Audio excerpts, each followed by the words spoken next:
우편 및 금융상식 강의 3강 시작하도록 하겠습니다. 자, 여러분들 우리 이번 시간에 공부해야 되는 거는요. 자, 우선 우편물의 접수 검사가 되겠습니다. 그래서 우리 우편물 접수했을 때 우리 주의해야 되는 그런 사항들을 대해서 공부를 하도록 하겠는데요. 자, 첫 번째 여러분 보시면 우편물 접수 시 기재 사항이 제대로 적혀 있는지 먼저 확인한다. 우리 전 시간에 공부했지만 자, 우리 발송인의 성명, 주소, 우편 번호, 그리고 수취인의 성명, 주소, 우편 번호, 그리고 요금 표시 돼 있는지 그런 것들을 확인해야 된다라는 그런 내용이겠고요. 두 번째 여러분 보시면 자, 검사 규정 외에 위반된 것을 발견했을 때 우리가 어떻게 처리를 해야 되는지 한번 살펴보도록 하겠습니다. 먼저 발송인에게 보완하여 제출하도록 그렇게 요구를 해야 되겠죠. 그래서 발송인이 그런 보완 요구에 응해서 제출한다면 별 문제가 없겠지만 발송인이 그 보완 요구에 응하지 않을 경우에 그때는 접수를 거부할 수 있다. 다만 접수 거부할 때 그때 이유를 자세하게 설명해라. 내용은 그렇게 어렵지 않습니다. 자, 두 번째 여러분들 보시면 자, 우편 금지 물품이라고 되어 있는데요. 자, 이 부분이 이번 2019년도 공고에 새로 들어온 내용들입니다. 그래서 이거 좀 구체적으로 살펴보겠는데요. 자, 첫 번째 여러분들 보시면 자, 우편물에 폭발성 물건이라든지 그런 게 있으면 안 되겠죠. 그렇기 때문에 접수 자체가 거부되는 그런 물건들이 있습니다. 자, 대표적인 게 여러분들 폭발성 물질, 그리고 화약류, 폭약류, 화공품류, 발화성 물질, 인화성 물질, 유독성 물질, 강산류, 방사선 물질, 이게 원칙적으로 접수는 안 돼요. 그렇지만 예외가 당연히 존재합니다. 원칙이 있으면 예외가 존재하겠죠. 그럼 그 예외를 살펴보도록 하겠는데요. 자, 첫 번째 여러분들 독약류라고 되어 있는데 자, 독약은 여러분들 우리 사람을 살상할 수 있는 아주 위험한 물질이긴 합니다. 그렇지만 그런 독약을 통해서 새로운 신약 개발이라든지 어떤 연구에 필요한 부분도 있잖아요. 그래서 그런 경우에는 예외로 한다라고 그렇게 생각을 하시면 되겠습니다. 그래서 보시면 독약 및 극약으로 자, 관공서, 학교라든지 군대도 포함이 됩니다. 그다음에 의사, 치과의사, 한의사, 수의사, 약사, 제약업자, 약종상 또는 한약종상의 자, 여기 중요합니다, 여러분들. 면허 또는 허가를 받은 자가 그리고 뭘로 보냈을 때 등기 우편으로 발송하실 때는 예외로 한다. 자, 그러면 여러분들 정리하실 때는요. 독약류에 대해서 관공서 그리고 의사 등 즉 면허를 가진 자가 등기로 보냈을 때는 발송이 가능하다는 거. 그래서 등기 꼭 기억을 하시고요. 그리고 이런 관공서라든지 의사들, 즉 면허를 가진 사람들은 가능하다는 거. 그걸 여러분들 정리해 주시면 되겠습니다. 자, 두 번째 여러분 보시면 병균류. 자, 병균류는 아주 위험한 물질이죠. 그런데 보시면 병균류라 하더라도 살아있는 병균, 이를 함유하거나 부착되어 있다고 인정되는 물건으로 자, 여기 보세요. 관공서, 방역연구소, 세균검사소 이런 쪽에서는 이런 병균류를 연구할 수 있는 그런 부분이잖아요. 그렇기 때문에 가능하고 그리고 의사, 치과의사, 수의사, 약사 면허를 받은 자가 역시 이런 자격을 가진 자가 뭘로 보낼 때 등기 우편으로 발송할 때는 가능하다는 겁니다. 그래서 우리 병균류도 이런 주체가 등기 우편으로 보낼 때는 예외로 한다라는 거, 그거 여러분들 좀 체크를 해두시고요. 그다음 세 번째가 여러분들 보시면 공안 방해나 그 밖에 위험성의 물질, 음란한 문서, 도화. 그래서 여기는 좀 구별하기 위해서 음란한 문서를 한번 생각해 볼게요. 그래서 음란한 문서라는 것은 사회 질서에 유해한 그런 물질이잖아요. 그런데 유해한 문서라 하더라도 자, 보세요. 법령으로, 자, 법으로 이동, 판매, 반포를 금하는 것으로 행정 목적적으로. 자, 이게 무슨 말이냐면 유해한 문서라는 건 함부로 정할 수는 없습니다. 그래서 우리 법령으로 이동, 판매, 반포를 금하는 그런 유해한 문서인데 다만 어떤 목적으로요? 법적, 행정적 목적으로 자, 누가 공공기관에서 등기우편으로 발송하는 것은 예외로 한다. 그래서 우리 공안 방해 그리고 음란한 문서 그 밖에 위험한 물질에 대해서는 아까 우리 의사, 약사 그런 사람들이 아니라 관공서 즉 행정적 목적으로 우리 공공기관에서 여기도 마찬가지입니다. 등기로 발송할 때는 예외가 된다. 그래서 우리 예외사항에 보니까 다 뭘로 취급을 해야 돼요? 등기 우편으로 취급할 때는 발송이 가능하다라고 그렇게 되어 있으니까 등기 우편이라는 거 잘 기억을 해주시고요. 그 다음에 이때도 공공기관에서 무조건 등기 우편으로 발송한다고 예외가 인정이 되는 것은 아니고요. 법적, 행정적 목적, 즉 목적의 정당성이 인정이 될 때 그때 예외적으로 발송이 가능하다. 그렇게 정리를 하시면 되겠습니다. 자, 이 세 가지 살펴보면 됐고요. 그 다음 보실 게 우편물의 포장과 관련되는 그런 내용입니다. 그래서 우리 1번부터 4번은 생략됐다고 했는데 우리 교재 보시면 되게 간단한 내용이에요. 그래서 그거는 그냥 살펴보시면 되고 자, 5번 한번 보세요. 독극물 또는 생병원체를 넣은 것은 전호와 같이 포장하고 표면에 품명 이런 것들 적고 자, 여기도 보세요. 위험물이라고 표시하고 자, 중요한 건 여러분 보세요. 독극물, 생병원체 같은 경우는 뭐를 적었을 때 발송인의 자격하고 성명을 반드시 기재를 해야 됩니다. 그러면 이럴 때는 독극물이나 생명원체 같은 경우는 접수가 가능하고 발송이 가능하다라는 거, 그걸 꼭 기억을 해주십시오. 자, 이때 적어야 되는 거는 발송인의 자격과 성명이라는 거. 수취인의 자격과 성명이 아니에요. 발송인의 자격과 성명을 기재해야 한다라는 거, 그걸 이해해 주시고, 근데 아무리 발송인의 자격과 성명을 기재했다 하더라도 독극물을 두 가지 이상 같이 혼용해서 포장을 하면 안 되는 겁니다. 그러면 상당히 위험해질 수 있기 때문에 자, 이때는 요거 두 개를 섞어서 여러분들 출제하는 거 조심하셔야 돼요. 그래서 독극물 같은 경우는 발송인의 자격과 성명을 기재해서 접수를 받아야 되겠고요. 그렇지만 아무리 발송인의 자격과 성명을 기재했다 하더라도 두 가지 이상의 독극물을 섞어서 포장할 수는 없다라는 거 꼭 기억을 해 주시고요. 그리고 7번은 여러분들 그냥 간단히 보셔도 됩니다. 혐오성이 없는 살아있는 동물에 대해서 튼튼한 상자, 기타 적당한 용기에 넣어서 완전히 그 탈출 및 배출물의 누출을 방지할 수 있는 포장을 하는 것인가. 그래서 뭐 배설물이라든지 아니면 탈출 그런 것들이 용이하면 안 되겠죠. 그래서 그런 것들을 제대로 갖추게 해서 포장을 했는가 그런 걸 살펴보라라는 그런 내용입니다. 자, 그 다음에 여러분들 보실 게 우표물의 제한 부피 및 무게라고 되어 있는데, 자, 요거가 관련해서는 여러분 2016년도에 그대로 기출이 됐다라고 우리 앞 시간에 말씀을 드렸고요. 그리고 앞에 2강 수업에서 제가 뒷부분에 강의에서 나올 거니까 그때 살펴본다라고 말씀드렸던 겁니다. 그래서 우리 여기에서 여러분들 살펴보도록 하겠습니다. 그래서 자, 일단 여기 보시면 통상우표물, 자, 우리 지난 시간에 했습니다. 통상우표물이란 서신 등의 의사전달물, 그리고 통화, 그리고 소형 포장 우편물로 구성된다라고 그렇게 봤었고요. 자, 요과 관련해서 여러분들 최대 부피, 그리고 최소 부피, 무게, 요걸 우리가 살펴보도록 하겠습니다. 최대 부피, 최소 부피, 최대 무게, 최소 무게 나와 있으니까 그렇게 살펴보도록 할게요. 근데 여러분들 통상 우편물의 그 부피를 구할 때는 구분을 하셔야 됩니다. 그래서 서신 등의 의사전달물, 통화, 그리고 소형 포장물, 양자를 구분하시고, 자, 여러분들 소형 포장 우편물은 물건이라 그랬죠. 그래서 앞에서 제가 몇 번이나 언급을 드렸듯이 소형 포장 우편물과 소포를 구분하는 기준은 가로, 세로, 높이 합이 35cm를 기준으로 합니다. 그러면 소형 포장 우편물의 최대 부피는 35cm가 돼야 되겠죠. 그래서 가로, 세로, 높이의 합이 35cm 이상이면 소포 우편물로 가고 35cm 미만이면 소형 포장 우편물로서 통상 우편물로 분류된다라는 거, 그걸 기억하시면 되겠고요. 자, 여러분들 요거는 기억을 하셔야 돼요. 자, 요게 완전히 똑같은 자료를 주워놓고 우리 실전에서 출제를 한 적이 있으니까 정확하게 기억을 하셔야 됩니다. 그리고 여러분들, 자, 요거 부피를 재는 방식을 잘 보십시오. 가로, 세로, 더하기, 곱하기 2에다가 높이인지 아니면 가로, 세로, 높이, 합인지. 그래서 우리 EMS 프리미엄 서비스 같은 경우는 짧은 두 변의 길이, 가로, 세로에다가 두 변의 길이를 더한 다음에 곱하기 2를 하고 우리 그 높이를 쟀거든요. 근데 이거는 아닙니다. 그 EMS 프리미엄 서비스 관련해서는 우리 나중에 그때 나오면 설명을 드릴 거고, 지금은 여러분들 가로, 세로, 높이의 합을 기준으로 한다는 거, 그걸 여러분 꼭 기억을 하십시오. 그래서 가로, 세로, 두께니까 높이라고 생각을 하시고요. 합해서 90. 그리고 근데 여러분 아무리 세 변의 길이 합이 90cm를 충족한다 하더라도 한 변의 길이가 너무 지나치게 길어버리면 안 되겠죠. 그러면 우리 송달하기에 상당히 불편합니다. 그렇기 때문에 가장 긴 변의 길이는 60cm를 초과할 수 없다. 그래서 여러분들 90, 60 이렇게 구분해 주시면 되겠습니다. 근데 이거가 구분해야 되는 게 소포 우편물이 있거든요. 자, 소포 우편물 같은 경우는 160, 100입니다. 그래서 90, 60, 160, 100 이런 식으로 여러분들 같이 정리를 해 주셔야 돼요. 그래서 서신 등의 의사전달물, 통화 같은 경우는 세 변의 길이의 합이 90cm를 초과할 수 없고 가장 긴 변의 길이는 60cm를 초과할 수 없다. 그러나 소포 우편물 같은 경우는 세 변의 길이의 합이 160cm를 초과할 수 없고 가장 긴 변의 길이는 1m, 즉 100cm를 초과할 수 없다. 그렇게 여러분들 딱 보시면 되겠습니다. 다음 두 번째, 여러분들 지금 우리가 본 거는 요 직육면체 형태입니다. 그래서 우리가 가로, 세로, 두께, 높이 그렇게 해서 90cm, 60cm 그렇게 했었는데, 자, 이런 경우 있죠. 원기둥 형태 모양. 이게 바로 원통형입니다. 그래서 우리 원에 있어가지고 원의 중심을 지나면서 가장 긴 변의 길이, 그게 바로 여러분 지름이잖아요. 반지름이 아니에요. 이게 지름. 그러면 위에도 지름이 있으면 아래도 지름이 있겠죠. 그래서 지름. 그래서 원통형의 길이를 잴 때는 지름.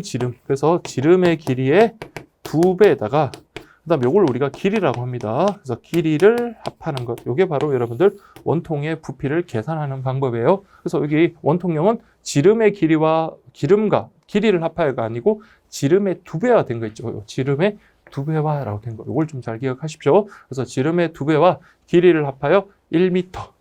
요게 기준이 되겠다. 그렇게 여러분들 보시면 되겠습니다.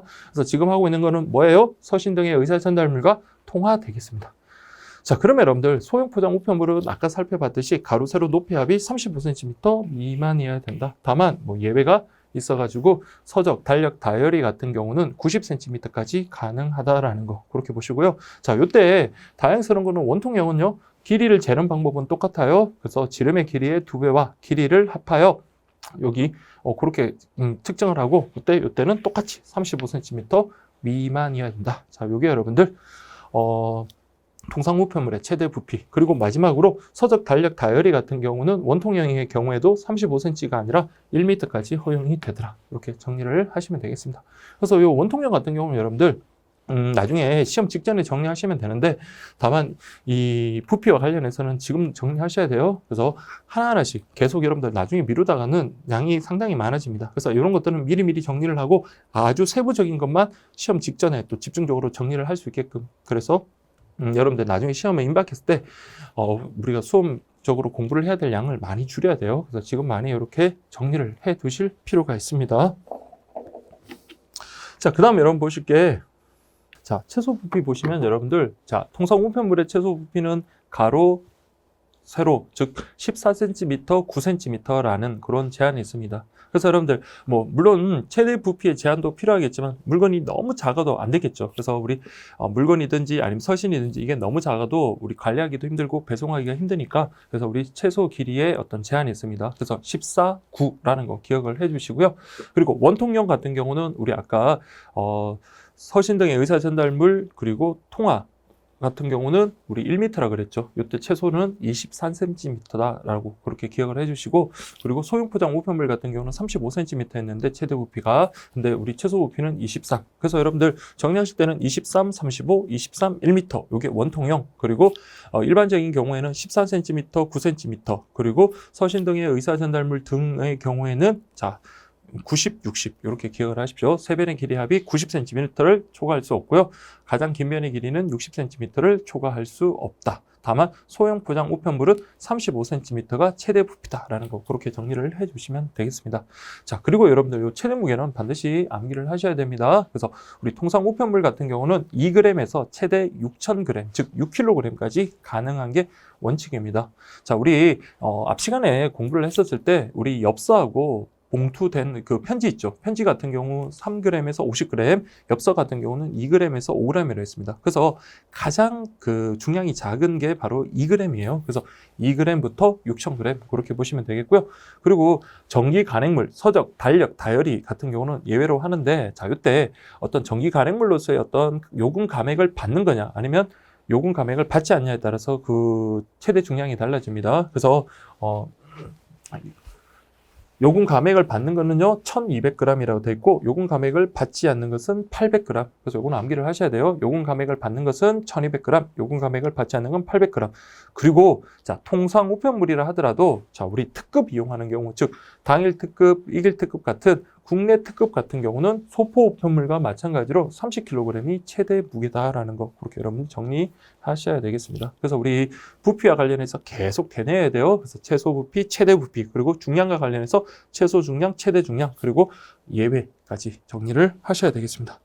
자, 그 다음 우리 두 번째 살펴볼 게 소포 우편물인데, 제가 아까 통상 우편물 할 때 잠깐 언급을 드렸듯이, 자, 이때는 160, 100으로 가면 돼요. 그래서 가로, 세로, 높이의 3변의 길이를 합하여 160cm, 그러나 가장 긴 변의 길이는 1m를 초과할 수 없다. 그러면 최소 부피는 되게 쉽죠. 우리 아까 통상 우편물 중에 하나인 소형 포장 우편물과 소포 우편물을 구분하는 기준이 바로 35라 그랬으니까, 우리 소포 우편물의 최소 길이는 바로 최소 부피는 35cm다. 그렇게 보시면 되겠고요. 다만 이때도 최소라 하더라도 비정상적으로 길거나 그러면 안 되니까 우리 17cm 이상, 세로는 12cm 이상이라는 그런 제한이 있다. 17, 12까지 정리를 해주시면 되겠습니다.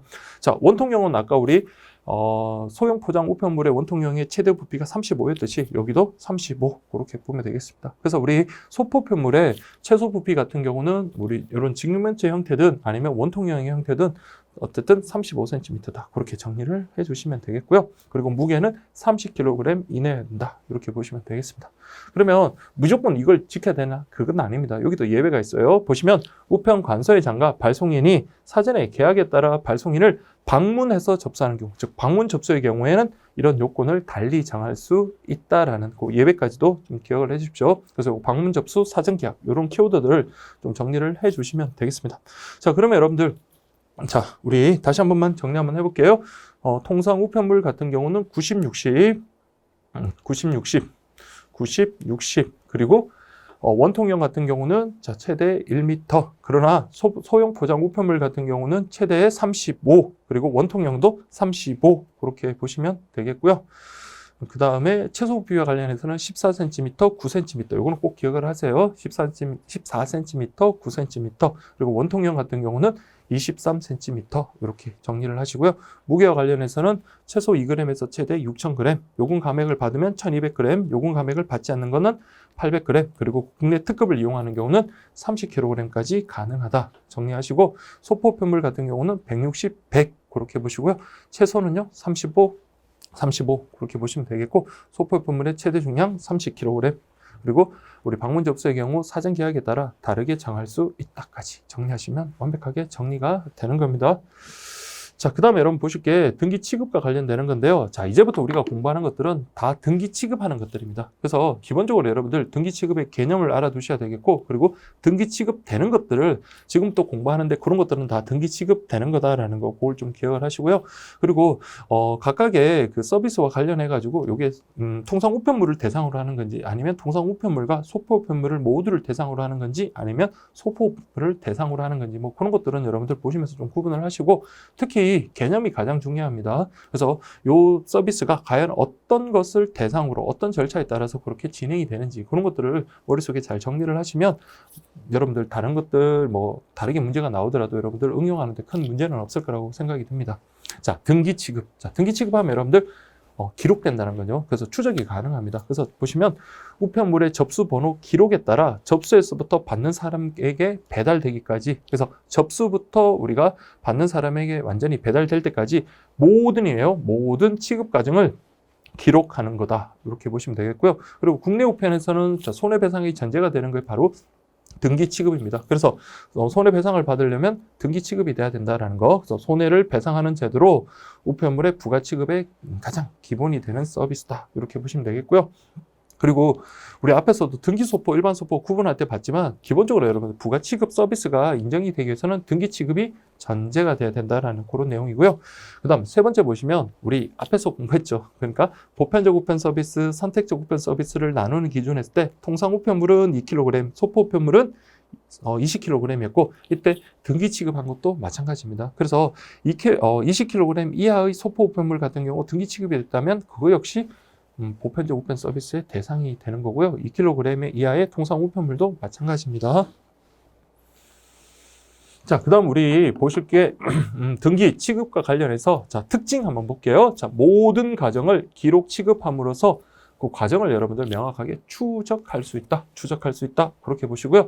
자, 우리 그 등기 취급을 함으로써 보험 취급. 자, 우리 그 보험 취급하는 것 국내 우편에 4가지 공부할 거거든요. 자, 우리 보험 취급이라든지 아니면 대금 교환. 근데 여기 보니까 등기 소포만 가능하다라고 되어 있습니다. 자, 유일하게 등기 소포만 가능한 게 대금 교환입니다. 그래서 통상 우편물에 대한 대금 교환은 우리가 그 2011년인가 2012년 그때 폐지가 됐거든요. 그래서 지금은 여러분들 대금 교환과 관련해서는 소포 우편물만 가능하다라는 거, 그거 여러분 기억을 하시고요. 그 외 내용 증명, 특급 취급, 그 밖에 부가 취급 우편물 등 고가의 물품을 송달하거나 아니면 증명할 때 그때 유리하다. 뭐 증명이랑 딴 게 아니라 내가 보냈던 게 정확하게 수신에게 갔다는 것을 공적으로 확인해 주는 거거든요. 특히 내용 증명 같은 경우는 그런 과정이 반드시 필요하겠죠. 자, 이런 것들은 그냥 읽어주시고, 자, 그 다음 세 번째 보시면 잃어버리거나 훼손하면 이용자의 불만이 많고 손해배상에 문제가 생기는 유가물. 그 외에 보세요. 객관적 가치는 없더라도 그 발송인의 주관적 가치가 있죠. 인정되는 그런 물품, 뭐 신용카드라든지 중요 서류 같은 경우, 이런 경우에도 우리 보험 취급을 함으로써, 자, 보험 취급은 여러분 등기 취급이 전제가 돼야 돼요. 그걸 함으로써 여러분들 발송하게 할 수 있다. 다만 이때 응하지 않으면 당연히 접수 거절은 가능하다라는 거, 그거 여러분들 살펴보시면 되겠고요. 그 다음 4번을 여러분 좀 기억을 하세요. 잘 보시면 우편물 취급 과정에서 자, 망실, 자, 잃어버리거나 훼손 등의 사고가 일어날 경우, 자, 등기 취급 우편물과 보험 취급 우편물의 손해배상액이 다르다. 그러므로 사전에 반드시 알려줘서 우리 발송인이 선택할 수 있게끔 그렇게 해야 되는 겁니다. 자, 잠깐 말씀드리면 등기 취급 우편물 같은 경우는 통상 우편물, 소포 우편물에 따라서 손해배상액의 한도가 달라요. 그래서 통상 우편물 같은 경우는 최대 10만 원을 한도로 하고요. 소포 우편물 같은 경우는 손실 망실과 관련해서 최대 50만 원을 한도로 합니다. 그럼 손해배상은 어떻게 하냐면 손해배상액의 한도 내에서의 실제 손해액을 배상하는 게 원칙입니다. 실제 손해액을 배상한다. 그러나 보험 취급 같은 경우는, 자, 보험 취급이 4가지가 있다 그랬죠. 그 보험 취급 같은 경우는 그 가액을 갖다가 발송인이 정하고요. 그리고 실제 손해 여부와 상관없이 실제 가치가 얼마나 손해가 됐는지 관계없이, 자, 보험 그 취급할 때 표기된 금액을 배상액으로 하는 겁니다. 그렇기 때문에 똑같은 물건이라도 보험 취급을 했냐, 그냥 단순히 등기 취급을 했냐에 따라서 손해배상액이 달라질 수 있겠죠. 그렇기 때문에 그걸 사전에 안내하라라는 그런 내용입니다. 자, 그렇게 여러분들 확인하시면 되겠고요. 그 다음 등기 취급 대상이라고 되는데, 자, 아까 제가 잠깐 서두에 말씀드린 것처럼, 자, 지금부터 공부하는 건 다 등기 취급 대상들이에요. 그래서 그렇게 보시고, 근데 여기 보시면 뭐 등기 취급할 거 그냥 취급 과정을 기록할 필요가 있다든지, 그리고 통화, 그 다음에 기준품, 그리고 주관적으로 가치가 있다고 신고하는 것들, 이런 것들은, 그러니까 등기 취급이라는 거는 여러분 반드시 해야 되는 것도 있고 발송인이 원하면 할 수 있는 게 있습니다. 근데 일반 우편으로 보내도 되지만 등기 우편으로 보낼 수 있는 그런 것들이 있거든요. 그래서 발송인이 개인적으로 나 이거 되게 나한테 가치가 있다라고 생각이 된다면 등기 취급을 통해서 발송할 수 있다라는 그런 내용입니다. 자, 그래서 이제 우리 등기 취급과 관련돼서 이제 하나하나씩 살펴볼 건데요. 자, 처음으로 우리가 접하는 게 바로 계약 등기 우편 제도입니다. 계약 등기 우편 제도. 자, 계약 등기 우편 제도는 2019년에 상당히 많은 양이 추가가 돼서 내용이 아주 풍부해졌습니다. 그럴 만큼 출제 가능성이 상당히 유력하다라고 그렇게 봤었는데, 네, 2019년도에는 계약 등기에 대한 내용은 출제되지 않았습니다. 근데 여러분들, 자, 2016년도에 K-패키지라는 그 서비스 제도가 들어왔었거든요. 그때도 마찬가지로 2016년에 상당히 출제가 가능하다고 봤었는데, 그때는 출제가 안 되고 2018년에 출제가 됐습니다. 그러면 계약 등기도 역시 마찬가지, 이번 2019년도에서 출제가 안 됐다면 차기 시험에 대해서는 당연히 출제가 되겠죠. 되겠죠라는 말보다 될 가능성도 높습니다. 그래서 여기 계약 등기 우편 제도와 관련해서 여러분들 꼼꼼하게 정리를 하셔야 되겠고요. 그리고 특히 여러분들 계약 등기 같은 경우는 자, 일반형하고 맞춤형이 있습니다. 그것도 각각의 특징들 서로 비교하면서 정리하는 게 중요하고, 우선적으로는 이 개념부터 먼저 찾아보도록 하겠습니다. 자, 개념은 여러분들 뭐든지 다 중요하다고 했으니까 그 개념.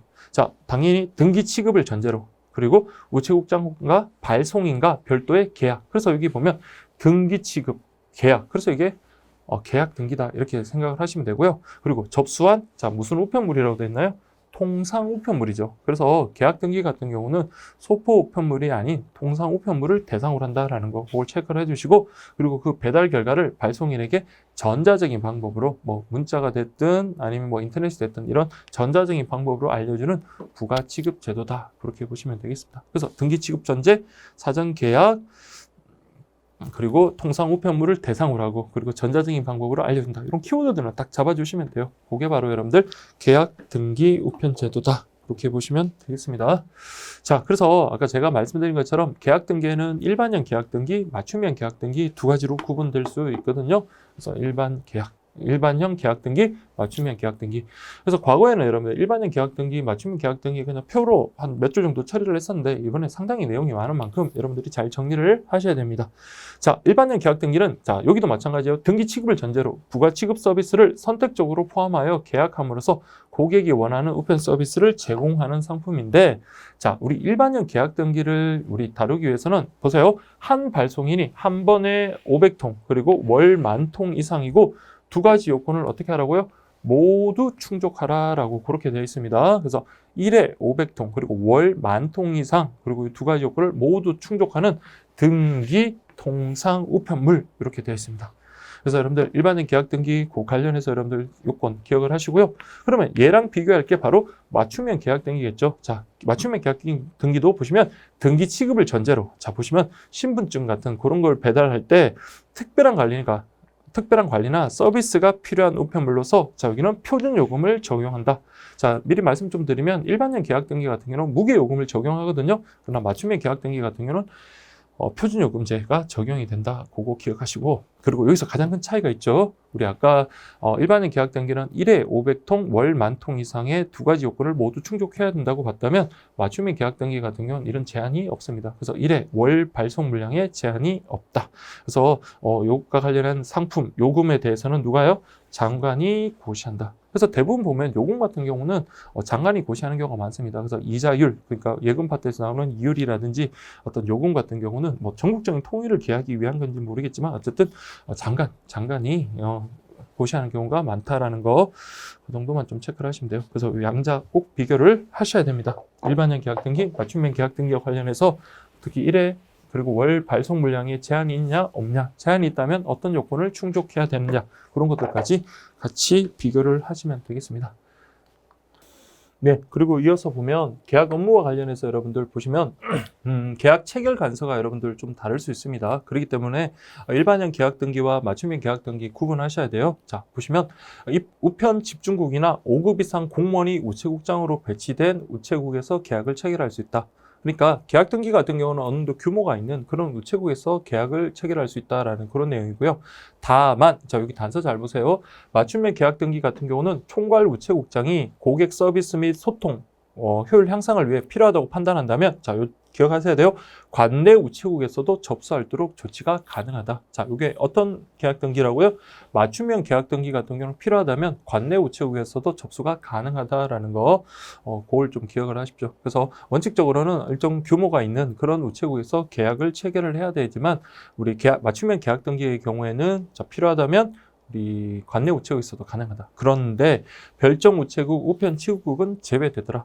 그래서 우리가 그 별정 우체국, 우편 취급국은 우리 1강에서 공부를 했었습니다. 1강에서 공부를 했는데 특히 여러분들 우편 취급국과 관련해 가지고 우편 취급국이 제외되는 그런 서비스들이 나올 거예요. 그래서 우리 첫 번째 나온 게 바로 우리 여기 맞춤형 계약 등기라도 자, 우편 취급국에서는 접수할 수 있도록 하는 게 아닙니다. 그래서 그런 것들 나중에 한번 또 정리를 하겠는데, 그래서 우편 취급국에서 제외되는 것들이 있거든요. 가능한 것은 별도로 정리를 안 하더라도 우편 취급국에서 제외되는 게 지난 시험에 제가 마무리 특강할 때 보니까 한 4가지 정도가 있더라고요. 그래서 그걸 나중에 공부하시고 정리를 하시면 되고, 그러니까 지금은 그냥 별정 우체국, 우편 취급국은 제외되는구나 라는 정도만 정리하시면 되겠습니다. 자, 그 다음 두 번째 보시면, 자, 계약 등기, 사전 계약에 의한 결약을 했으니까 그 계약 기간은 1년. 그럼 1년이 지나면요, 자동으로 연장된다. 그래서, 물론 이제 분명한 어떤 의사 표시를 한다면 계약이 갱신이 되진 않겠지만, 의사 표시가 없을 경우 역시 1년 단위로 자동 연장된다는 거, 그거 기억을 하시고요. 그래서 제공되는 서비스 관련해서 이제 구분을 하셔야 되는데, 자, 보시면, 저기 일반 계약 등기 같은 경우는 등기 우편에 준해서 서비스를 한다. 다만 신용카드, 보험 실효 외국 통지서는 이길 특급에 준하여 처리하되라고 되어 있습니다. 자, 여러분들, 자, 여기서는 여러분들 요거 한 생각 한번 해보십시오. 우리 앞에서 배달 기한 관련해서 공부를 했었는데요. 자, 통상 우편물 같은 경우는 등기 취급 때나 일반 통상 우편물이든 접수한 다음 날로부터 3일 이내에 배달한다라고 그렇게 공부를 했었죠. 그러면 등기 우편에 준하여 서비스한다? 계약 등기는 우리 앞에서 봤지만 통상 우편물을 대상으로 하다 보니까 등기 통상 우편물일 거고요. 그러면 자, 언제까지 배달한다고요? 접수한 다음 날부터 3일 이내 배달하는 게 원칙입니다. 그러나 자, 신용카드라든지 보험 실효 외국 통지서 같은 이런 좀 중요한 경우에는 자, 이때는 이길 특급, 즉 접수한 다음 날까지 배달해 주겠다라는 그런 내용입니다. 자, 그렇게 보시면 되겠고요. 그리고 우정사업본부장이 필요하다고 인정한 우편물에만 추가 서비스 제공이 가능하고요. 자, 이에 대해서 맞춤형 계약 등기는요, 등기 우편보다 높은 우편 요금에 따라, 자, 여기는 원칙적으로 이길 특급 취급한다라고 되어 있네요. 그래서 통상 우편물이지만 접수한 다음 날까지 배달하니까 훨씬 더 배달이 빠르겠죠.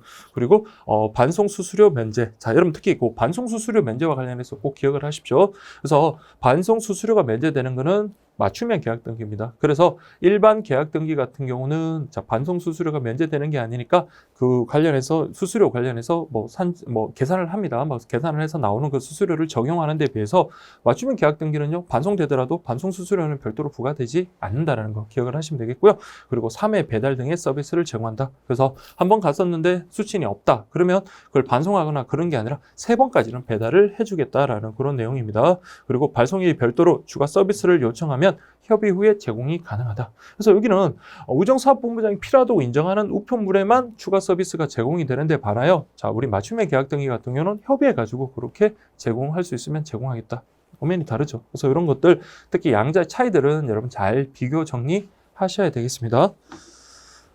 자, 그 다음에 여러분들 보시면 부가취급 서비스라고 되어 있는데요. 자, 잠깐 부가취급 서비스와 관련해서는 뭐 하나하나 보는 것도 물론 중요하지만 전체적인 틀을 한번 볼게요. 첫 번째 보시면 착불 배달, 두 번째가 회신 우편, 세 번째가 본인 지정 배달이 있고요. 다음 네 번째가 우편 주소 정보 제공, 다섯 번째가 반송 수수료 사전 납부, 다음 여섯 번째가 전자우편 연계라고 그렇게 되어 있습니다. 그래서 6가지의 어떤 부가 서비스가 있는데요. 그래서 요거는 각각의 개념 정도 보시고, 근데 아까 우리 방금 봤지만 반송 수수료에 대해서는 맞춤형 계약 등기는 면제가 됐죠. 그 부분은 좀 차이가 있을 겁니다.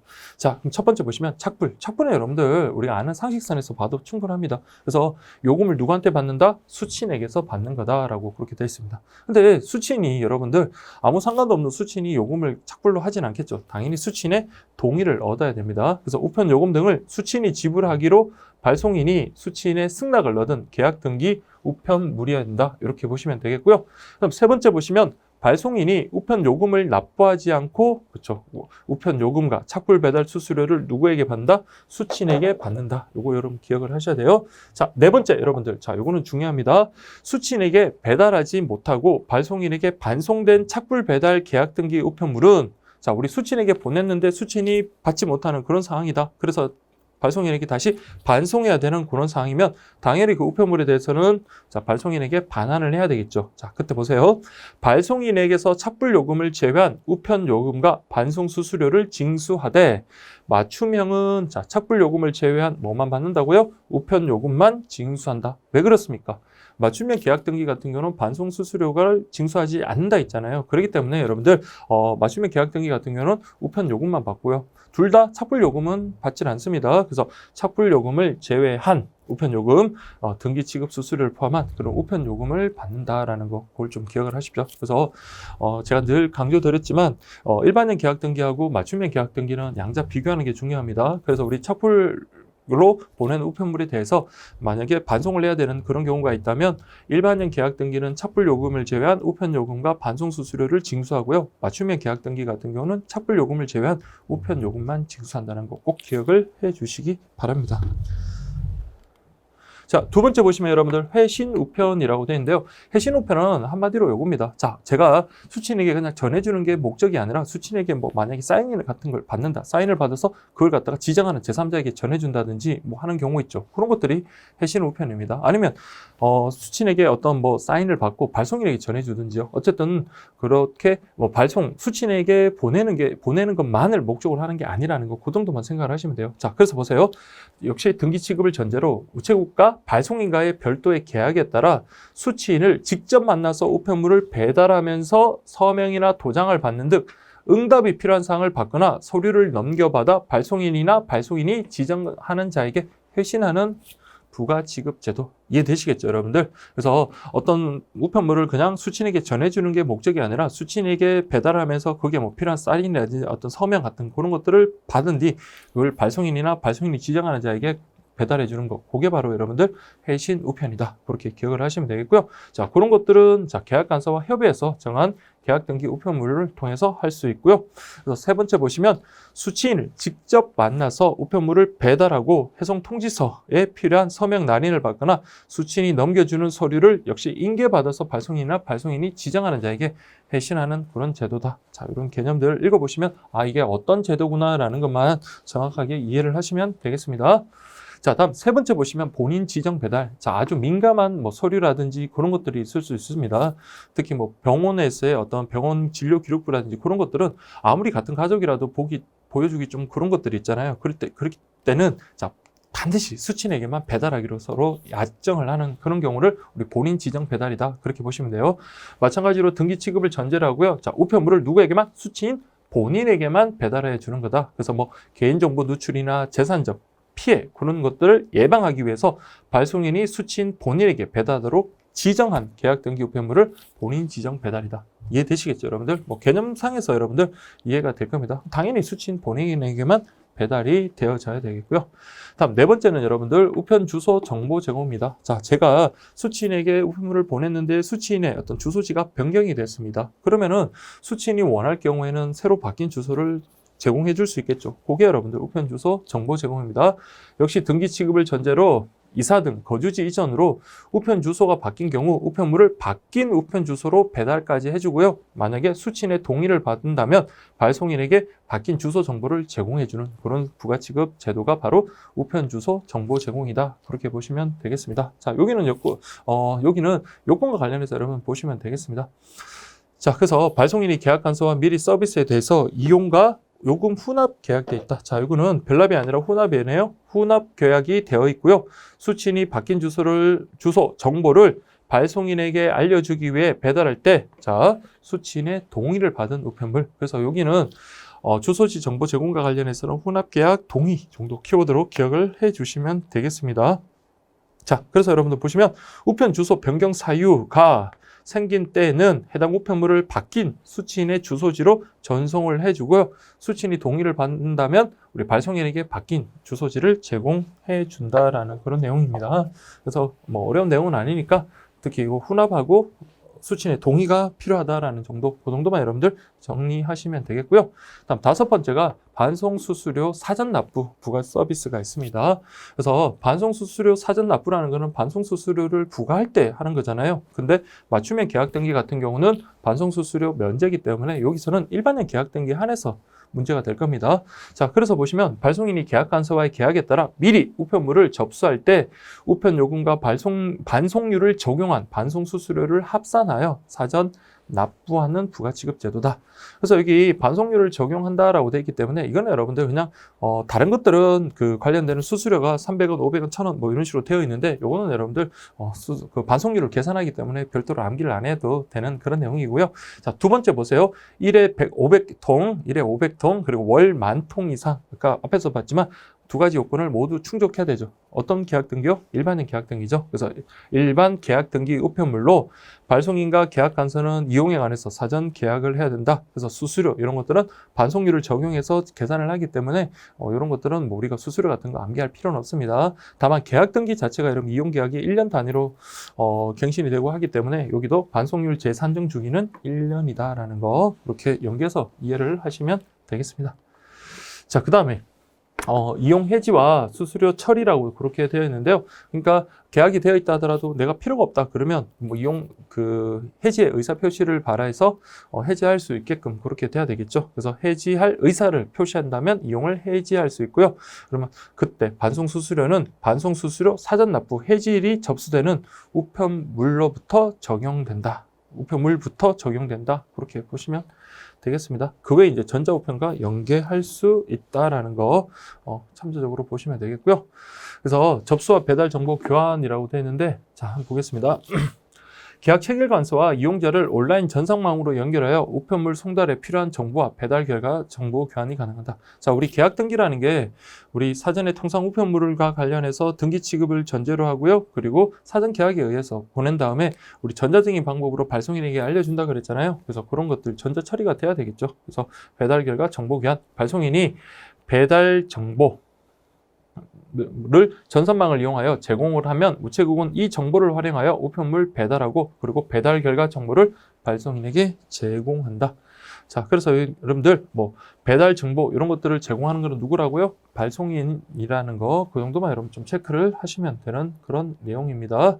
자, 그 다음에 여러분 보실 게 요금 체계인데 지금 여러분들 이거 요금 체계와 관련해서 이런 것들 다 외우기는 힘드실 거예요. 그래서 기본적으로 여러분들 일반형 계약 등기는 무게별 요금이 적용이 되고 맞춤형 계약 등기는 표준 요금이 적용된다라는 거, 그 정도 여러분들 좀 기억을 하세요. 그래서 통상요금이라는 건 현행 무게별 요금 체계가 적용된다. 근데 계약 등기 같은 경우는 등기 취급을 하다 보니까 등기 취급 수수료가 부과되고요. 그게 이제 부가 취급 서비스를 이용할 때 부가 취급 수수료까지 함께 부과되더라. 그렇게 보시면 되겠습니다.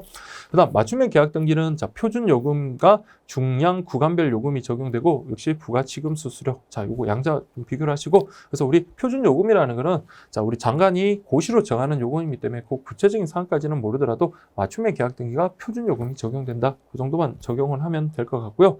그다음 보시면 중량 구간별 요금 적용. 자, 우리 맞춤형 계약 등기 같은 경우는 표준 요금에다가 중량 구간별 요금이 적용된다라고 했으니까 여기까지 살펴보시면 되겠습니다. 그래서 100g까지는 취급 상품별로 그 표준 요금이 적용되고 100g부터 초과 100g마다 240원씩 추가가 된다. 이렇게 되어 있네요. 그래서 이런 디테일한 부분은 우리 지금 기초 강의보다는 나중에 공고가 났을 때 다행스럽게 빠져주면 좋고 그대로 있으면 뭐 그때 다시 또 정리를 하면 되니까요. 그래서 이런 데서는 너무 신경을 안 쓰셔도 지금은 괜찮습니다. 자, 그다음 세 번째 여러분들 부가 취급 수수료라고 해가지고 자, 이거는 저랑 같이 수업을 하신 분들은 수업 시간에 정말 많이 외웠었습니다. 그래서 해신 우편 1,000원, 본인 지정 100원, 착불 500, 그다음에 우편 주소 정보 제공 1,000원, 그래서 300, 500, 1000 뭐 이런 것들 외웠고 그리고 특히 반송 수수료 사전 납부와 관련해서는 일반형 계약 등기에만 적용이 된다. 나머지는 일반형 맞춤형 계약 등기 모두에게 제공되는 부가 취급 서비스다. 그렇게 정리만 하시면 돼요. 그래서 지금은 여러분 수수료 같은 거는 암기하지 마십시오. 그래서 우리가 정식 공고가 나고요. 그 시험 직전에 그때 최종적으로 확인하면 되니까 지금은 그냥 이런 큰 틀만 여러분들 보시면 되겠습니다. 자, 그래서 당구장 표시해 보니까 맞춤형 계약 등기는 1길 특급이 기본으로 전제된 서비스, 반송 수수료 면제 앞에서 공부했죠. 일반형 계약 등기 같은 경우는요, 등기 우편물에 준해서 서비스하고 그리고 맞춤형 계약 등기는 1길 특급으로 여러분들 배달한다라고 했습니다. 물론 일반형 계약 등기라도 신용카드라든지 보험 그 계약 실효 예고 통지서 같은 경우는 1길 특급으로 처리한다라고 했던 것까지 그런 것도 여러분들 정리가 되어야 됩니다. 자, 벌써 끝났네요. 자, 여기까지가 여러분들 계약 등기와 관련되는 내용입니다. 그래서 계약 등기도 처음에 우정사업본부에서 공고됐을 때는 와, 내용이 되게 많다라는 생각을 저도 했었어요. 근데 어느 정도 회독이 되고 공부를 하다 보니까 계약 등기의 양도 그렇게 많지가 않고요. 잘만 정리하면 그렇게 어렵지 않은 그런 내용입니다. 특히 여러분들 일반형 계약 등기와 맞춤형 계약 등기 반드시 비교 정리 꼼꼼하게 하는 게 이 계약 등기의 핵심이다. 그렇게 말씀드릴 수 있을 겁니다. 네, 감사합니다.